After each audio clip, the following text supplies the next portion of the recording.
Fact or fiction? Do I need to stop eating meat to avoid getting kidney stones?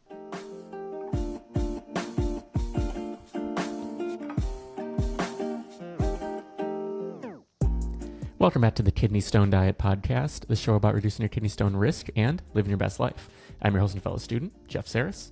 And I'm Jill Harris, your kidney stone prevention nurse. Yeah, so we're back at it again. Today we're doing a frequently asked, or not even a frequently asked question, but a fact or fiction. Fact or fiction. I feel like these are fun. I like being able to dive into these individual topics that could be a little bit of a confusion for people. Yeah, listen, you didn't have to correct yourself because this is something that I am frequently asked. Or this is said to me, Jill, my doctor told me I better go to a vegetarian diet. I should give up meat. And you know, we've talked about this before on this channel, and you don't have to give up meat. There's very little you have to give up. I don't want you eating an abundance of cashews. I don't want you eating, what do people always call me out for? Rutabaga? Rhubarb. Yeah, don't be eating that all the time. Don't be eating spinach. Almond products, no, they're too high in oxalate.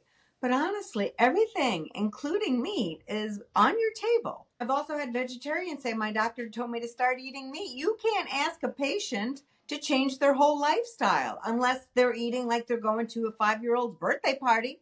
Then you can ask. But even then, slow change. Now, back to the meat. Please enjoy meat. I eat lean meat. Jeff eats meat. So you can absolutely eat meat. Jill, I don't eat red meat. Meat is meat, people. Anything that swims, flies, and runs, we consider that meat. So from fish to chicken to lamb to beef to all the things, pork, all the things. You can have all of that. We just don't want you eating so much of it. Carnivores, paleo. What's the other one? Keto? Keto, yep. All those people tend to overeat the meat stuff. And so when we overeat meat, it can lower our citric acid. It can lower our pH. It can increase our uric acid. It can increase our urine calcium. These are things that can increase your stone risk. We need citric acid, which we get from fruits and vegetables. We need that to protect calcium in our urine so other crystals like oxalate don't connect to her there. We need a higher pH, normal pH, not too high. It's like Goldilocks, not too low. We want it around 6.1. You can't have a diet that's like, I'm going to get a 6.1 pH. We all naturally fall somewhere, but what you do with diet can increase it or decrease it. So if you have a low pH, you have a very acidic urine, that's also a great breeding pool for crystals. So that's why we care. The meat is very important to make sure you're not overeating it. To find out how much meat is good for you, go to kidneystonediet.com or just Google this. How does meat fit into the kidney stone diet? And Jeff has a calculator on there. You would plug your ideal weight in and you can figure out based upon your weight how much meat protein you can have.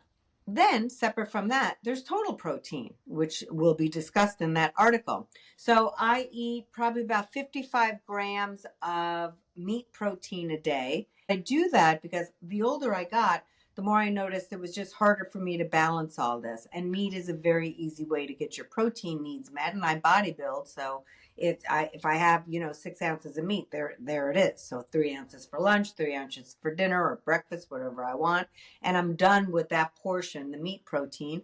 And then I get about 30 to 40 grams of protein from other things like Greek yogurt or small amounts of beans or quinoa, or some of these things are higher in oxalate. But again, look at your list and you can see that you can absolutely eat other forms of protein. I also eat eggs.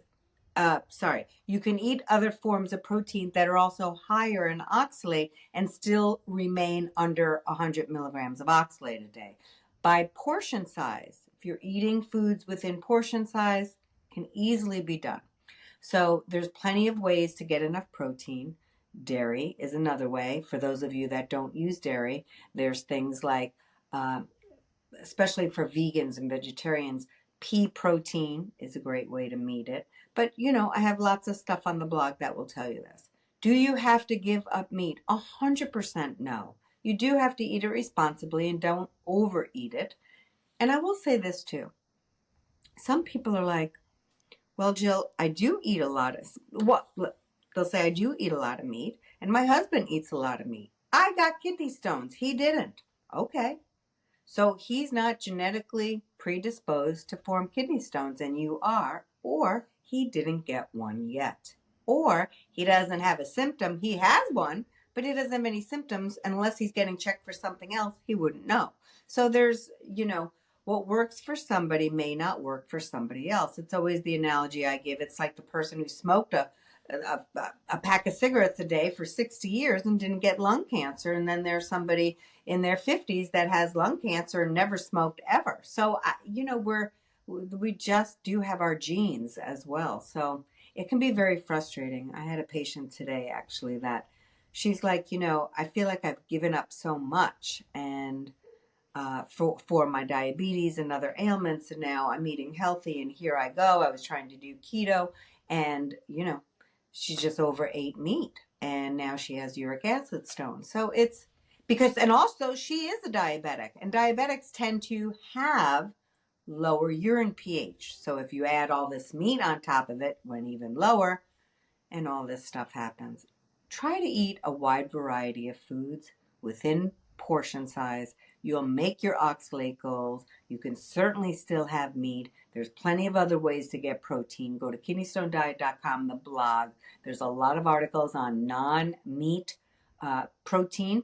So you can figure that out for yourself, because each and every one of you is different. As you know, here on this channel, we don't tell you to eat one way. We have a set of goals, and whatever lifestyle works for you, we're just asking that you fit into those goals. If you can do that, which every patient I work with privately can do, you'll be on your way. You'll be on your way. But nobody here has to give up meat if that is part of your lifestyle.